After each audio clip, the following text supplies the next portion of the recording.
Nutri-Score version 2, est-ce vraiment mieux?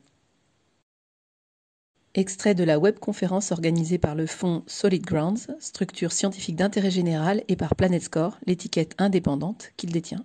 Une conférence pour déminer un grand nombre d'idées reçues sur l'alimentation et la santé. Donc, Nutri-Score V2, vous avez ce calculateur. Là, c'est un extrait qui a été pris sur ScanUp. Pardon. Donc, merci ScanUp d'avoir mis ça en ligne, qui permet, en rentrant les paramètres qui permettent le calcul de Nutri-Score, d'avoir les résultats de n'importe quel produit alimentaire. Et vous le voyez, ce qu'il faut rentrer est quand même assez frustre. La première chose contre laquelle lutte Nutri-Score, et c'est écrit comme ça dans le document explicatif, première page, c'est les calories au 100 grammes. Voilà, donc je pense qu'avec ce qu'on a partagé aujourd'hui, on peut quand même se dire que ce n'est pas forcément un problème pour un aliment d'avoir plus ou moins de calories au 100 grammes. Ce n'est pas vraiment un sujet. La deuxième chose, ce sont les acides gras saturés, donc les graisses stables dont on a parlé tout à l'heure. Donc là, on est retour dans les années 60. Ensuite, on a le sucre qui, dans la V2, a des paramètres qui sont par contre plus pertinents puisque l'exigence a été remontée. C'est une très bonne chose. Les fibres, qui sont le quatrième paramètre, mais les fibres peuvent être des fibres ajoutées, donc des isolats de fibres qui sont clairement aujourd'hui des ingrédients qui sont reconnus comme étant plutôt irritants et défavorables pour la santé. Donc il n'y a pas de distinction entre fibres naturelles dans leur matrice et fibres qui viendraient de rajout. Protéines, voilà, même chose, hein, on peut tout à fait avoir des protéines complètement isolées ou pas. Donc là, il n'y a pas de distinction non plus. Le pourcentage de sel, ça, voilà, c'est OK. Et puis la partie qui correspond à des fruits et légumes. Si jamais le produit appartient à la catégorie des viandes rouges, donc bien hors volaille, hein, puisque les volailles, vous vous rappelez, c'est la viande maigre. Donc les viandes rouges, si jamais vous remplissez la même chose, j'ai fait le test, hein, sans déclarer que c'est une viande rouge, vous pouvez avoir un B, mais si vous dites que c'est une viande rouge, vous aurez un C avec les mêmes chiffres. Voilà. Donc viande rouge, c'est pas bien. Ensuite, l'autre chose sur les graisses, ben là, on repart dans le même problème, c'est-à-dire que la chose qui va dimensionner le résultat de votre matière grasse, c'est le pourcentage d'acides gras saturés. Donc ces fameuses graisses stables qui n'ont aucun impact délétère sur la santé, voire positif. Le produit contient ou pas des édulcorants, ça c'est un ajout qui est intéressant, mais qui a été fait que sur les boissons, malheureusement. Donc ça ne concerne pas tous les autres produits alimentaires édulcorés avec des édulcorants intenses. Donc dommage. Moyennant quoi, voilà juste quelques illustrations. Donc, sans surprise, des margarines qui peuvent être relativement ultra transformées, qui portent des allégations cholestérol et cardio, comme vous le voyez, qui sont des produits qui contiennent beaucoup de marqueurs d'ultra transformation, qui sont C, et des beurres, alors bio ou pas, mais enfin en tous les cas, des beurres crus, demi-sel, ce qu'on veut, sont eux, bien sûr. Pour éviter les œufs, on peut utiliser ce genre de produit. Donc là, on a 0 g d'acide saturé, donc c'est le bonheur total quand on veut avoir un bon Nutri-Score. Puis 0 g de cholestérol, donc on peut vraiment dire que là, on a fait quelque chose de pas mal du tout. Bon, comme vous le voyez dans la composition qui est écrite en dessous, c'est un produit ultra transformé, très clairement, hein. On a même du sirop de tapioca, enfin vraiment, c'est du sucre, bien sûr, mais tout un tas d'autres choses avant. Le jus d'orange, donc il y a une petite variété dans les catégorisations de jus, mais avec cette composition-là, typiquement, on sort avec un B. Dommage par rapport à tout ce qui nous a été expliqué sur le fructose. Sur les barres alors ça, souvent, sont perçus comme des produits santé, donc des barres céréalières pour sportifs, etc. Donc ça sort le plus souvent en A. Ce sont des produits en général extraordinairement transformés. On ne rentre pas dans les détails. Les produits avec des index glycémiques très élevés qui sont perçus là aussi comme des produits régime et dont les gens pensent qu'elles méritent effectivement ce type de très bons résultats. Nutri-Score B, on a également des Nutri-Score A en galette végétale.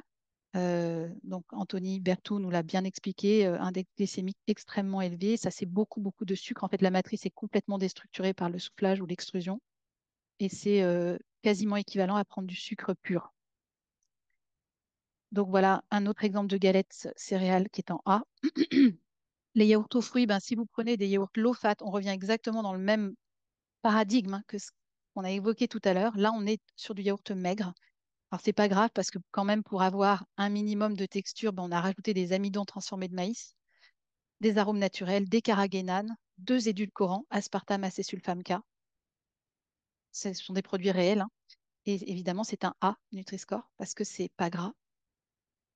Et donc, le même produit, le yaourt qui est à gauche, qui est un produit dans lequel le lait est entier.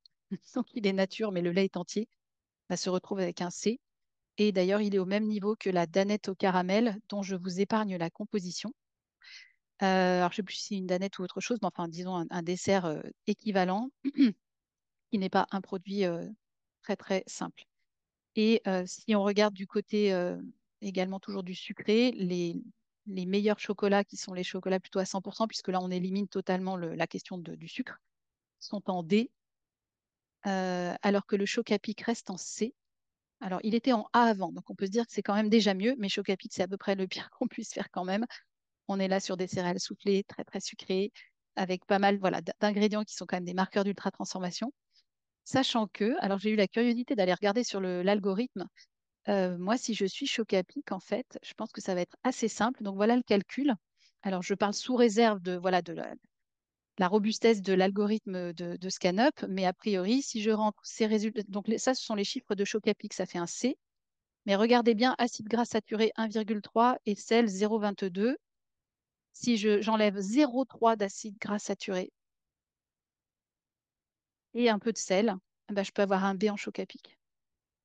Moi, je trouve que la vie est quand même assez belle. Voilà. Alors, du riz précuit, là, on a évoqué également tout à l'heure que ça, ce sont des amidons pré-gélatinisés, etc., enfin, qui sont vraiment des bombes glycémiques. Donc, quand c'est cuit vite comme ça, c'est en général très mauvais pour la glycémie. Donc, ça, c'est A ou B maintenant dans le nouveau Nutri-Score. Les galettes végétales sont en général A également. Donc, voilà, juste pour donner les marges d'amélioration de Nutri-Score, si on veut vraiment parler santé, ça pose quand même un certain nombre de problèmes. Là, on est sur des galettes végétales très transformées, très formulées. Et là, sur des frites, pareil, alors on pourrait se dire c'est juste des frites, mais non, ce ne sont pas juste des frites. Il y a 90% de pommes de terre, mais tout le reste, ce sont des ingrédients qui n'ont, voilà, a priori pas grand-chose à faire sur une frite et qui sont des marqueurs d'ultra-transformation, des épaississants, des amidons modifiés, des dextrines, des xanthanes, enfin bon, bref, très très coloré. Et ce côté des huiles d'olive, alors c'est pareil, là on a beaucoup entendu dire que les huiles d'olive allaient arriver en B. On en a testé un certain nombre sur le marché. La réalité, c'est que beaucoup sont en C en réalité, parce que la plupart des huiles d'olive, et notamment celles qui sont voilà, d'assez bonne qualité, sont, contiennent des acides gras saturés en quantité non négligeable, ce qui est très bien, mais ce qui pose un problème pour Nutri-Score. Donc certaines sont en B, mais beaucoup sont en C. L'huile de tournesol est en C, mais du coup, ça ne fera pas de différence avec la plupart des huiles d'olive. L'huile de colza est également en C. Donc voilà, juste pour finir ce point sur Nutri-Score, on a quand même observé un espèce de glissement sémantique en quelques années, où au départ Nutri-Score était juste censé être un résumé du tableau nutritionnel, et aujourd'hui on nous dit que c'est un reflet de la qualité alimentaire ou de la qualité nutritionnelle. Euh, Très clairement, non. Je pense qu'il faut quand même être clair sur le fait qu'il y a une complémentarité à faire avec des éléments qui sont plus nutritionnels, mais il ne faut pas que Nutri-Score dise, enfin en tous les cas avec les résultats qui peuvent sortir aujourd'hui, que c'est un reflet de la qualité nutritionnelle. Enfin, sinon, ça risque de faire perdre encore un peu plus de repères dans un domaine où on en manque quand même déjà diablement. Donc la pédagogie en bloc, c'est également tout ce qui vous a été expliqué aujourd'hui quand on dit c'est calorique, c'est gras sucré salé. Donc les gens, ils ont retenu ça avec Nutri-Score, c'est gras sucré salé. Mais ça n'est plus pertinent. Les connaissances ont avancé et il faudrait vraiment passer assez rapidement à une V3 parce que malheureusement, ce bloc-là perturbe beaucoup de gens maintenant on parle beaucoup d'orthorexie, etc. Mais en fait, on a entraîné une bonne partie de la population dans des pratiques un peu orthorexiques quand même avec ce type de message. Viser le peu gras, le low fat, le sans acide gras saturé ou le peu calorique en priorité ne fait aucun sens au regard des réalités métaboliques qui vous ont été vraiment, je pense, très très bien expliquées par les experts aujourd'hui. Il y a une bonne avancée sur le sucre, mais ça reste vraiment à consolider côté Nutri-Score pour englober ce sujet sucre vraiment au niveau plus métabolique avec tout ce qu'on a vu sur les effets matrices.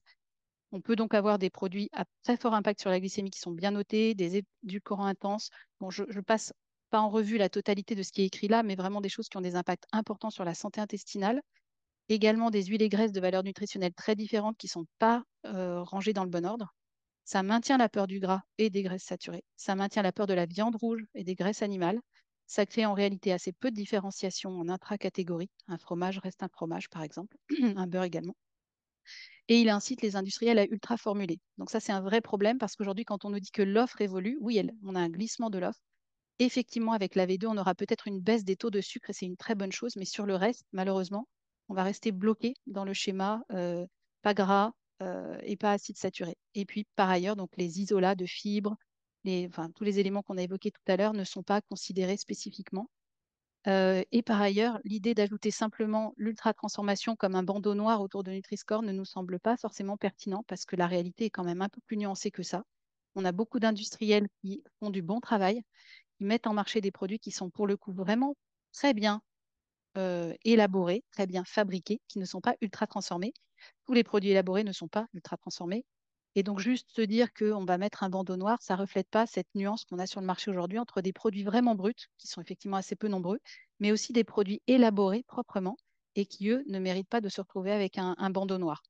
Donc, les connaissances aujourd'hui permettent d'aller plus loin. Et pour conclure là-dessus, on va mettre en open source la semaine prochaine un référentiel qui permet de capitaliser sur les travaux qui ont déjà été faits. Anthony Fardet en a beaucoup parlé, par Nova notamment, par SIGA, enfin tous les pionniers en fait du sujet ultra transformation. Donc on capitalise et on va un cran plus loin pour notamment aller sur un certain nombre d'effets, notamment sur la sous-transformation, la gestion des facteurs antinutritionnels qui ont été pas mal évoqués également ce soir et qui sont importants aussi à lever au-delà de l'aspect ultra-transformation, donc matrice et ingrédients. On a pris des partis pris forts, notamment sur la naturalité. Le vert foncé n'est accessible que pour les ingrédients ou les produits qui ne contiennent aucun ingrédient marqueur d'ultra-transformation. Les procédés qui nécessitent une sélection de la flore bactérienne pour des transformations qui permettent d'augmenter la qualité nutritionnelle, ça fait partie des questions qui ont été posées dans le chat, et qui ne sont du coup pas dégradées sur le paramètre sel pour information, et là en l'occurrence les lactofermentations, les choucroutes, etc., les fromages, les salaisons. Les partis pris sont également très forts sur le sucre, hein, vous comprendrez pourquoi avec tout ce qu'on a discuté aujourd'hui, tous les sucres et même le fructose bien sûr. Sur le signalement des produits ultra transformés on a un niveau qui est 4+, voilà, un niveau qui est en noir, mais donc ça fait quand même 5 niveaux au total. Et puis il n'y a pas de bon point pour des des apports d'ingrédients pardon, qui sont des mutes.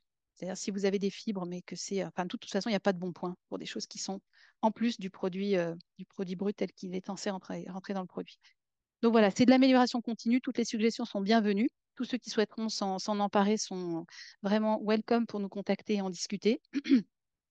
Et hop, voilà, ça ressemble à ça. Vous verrez le détail la semaine prochaine avec la façon dont à la fois au nombre de mutes, on rentre dans une ou l'autre des catégories, donc au nombre de marqueurs d'ultra-transformation. Et ça, c'est juste un petit extrait pour vous donner un premier aperçu de la totalité des, je crois, 400 ou 500 types de produits ou procédés qui ont été listés pour, pour refléter les différents niveaux de marqueurs d'ultra-transformation. Voilà. Et ça donne ce genre de choses. Alors, je ne rentre pas dans les détails, mais des marqueurs d'ultra-transformation qui peuvent être très variables et on peut avoir des produits bruts, comme ce Roquefort par exemple, et des produits ultra-transformés. On peut aussi avoir des fromages à tartiner qui sont très bien notés en non Roquefort, hein. Voilà, les galettes végétales ne se valent pas. Ça aussi, c'est juste un petit exemple, mais on pourrait en avoir de vert jusqu'à rouge. Là, on ne les avait pas toutes. Malheureusement, toutes ces galettes sont Nutri-Score A, par exemple. Donc, typiquement, l'information complémentaire est vraiment très, très utile. Et d'après les premiers tests qu'on a fait sur à peu près toutes les catégories, l'information est en général très éclairante à l'intérieur des catégories. Si on regarde certains des produits qui ont été passés en revue lors de cette webconférence, pour comparer Nutri-Score et Ultra Transformation, niveau d'Ultra Transformation, alors voilà quelques exemples, notamment l'huile d'olive, première pression à froid, qui est en Nutri-Score C et qui est en niveau d'Ultra Transformation vert foncé, donc un très bon produit au regard de l'Ultra Transformation. Pour de la margarine telle que celle qu'on a vue tout à l'heure, qui est en Nutri-Score C, le niveau d'ultra transformation est en orange. Donc on est effectivement sur un produit qui est sous-optimal de ce point de vue. Sur du beurre, qui est avec un Nutri-Score E, un Nutri-Score très classique pour tous les beurres, l'ultra transformation est en vert foncé. C'est un bon produit. Pour des yaourts maigres, tels qu'on les a vus également tout à l'heure, avec beaucoup d'ingrédients qui sont des marqueurs d'ultra transformation, de l'amidon transformé de maïs, des arômes, des carragénanes pour épaissir, de l'aspartame, de l'acésulfame K. Ce produit-là qui est en C Nutri-Score, c'est donc un yaourt 0% aux fruits. Ce yaourt-là est en Nutri-Score C, niveau d'ultra-transformation rouge, c'est clairement le plus élevé. Au regard de ça, le yaourt entier nature, Nutri-Score C également, comme le yaourt ultra-transformé qu'on vient de voir, mais celui-ci, il est en niveau d'ultra-transformation vert clair. Alors, il n'est pas vert foncé parce que le lait est très probablement homogénéisé, passé à travers des membranes très très fines pour éclater les lipides, et qu'il contient également des protéines de lait, de la poudre de lait ajoutée. Les frites avec beaucoup de marqueurs d'ultra-transformation ajoutés qui sont en Nutri-Score A sont en niveau d'ultra-transformation niveau 4, rouge, sans surprise. Les barres céréalières qui sont en Nutri-Score A sont en niveau d'ultra-transformation également niveau 4, beaucoup de marqueurs d'ultra-transformation dans ce produit. Le Choc-à-Pic qui est en Nutri-Score C, et on a vu tout à l'heure qu'il a la possibilité de repasser assez rapidement et facilement en Nutri-Score B, qui est en niveau d'ultra-transformation également 4, rouge, beaucoup de marqueurs d'ultra-transformation également ici. Les galettes céréalières soufflées qui sont en Nutri-Score A sont du fait de l'extrusion et donc de la déstructuration complète de la matrice en ultra-transformation niveau 3. Pour mémoire, donc ces types de galettes ont un index glycémique extrêmement similaire à du sucre blanc, malgré le fait que ça n'a pas le goût du sucre, mais c'est équivalent au niveau métabolique. Et pour terminer sur une bonne nouvelle, le chocolat noir. Donc là, on est sur un exemple extrême, donc chocolat 100% avec du beurre de cacao, pas d'émulsifiant, pas de sucre. On est ici sur un produit qui est Nutri-Score D et qui est en ultra-transformation en niveau vert foncé. Voilà, donc beaucoup d'exemples supplémentaires seront donnés dans de futures webconférences sur ce sujet, également sur des capsules web que vous pourrez retrouver en nous contactant sur planetscore.org si vous souhaitez plus d'informations.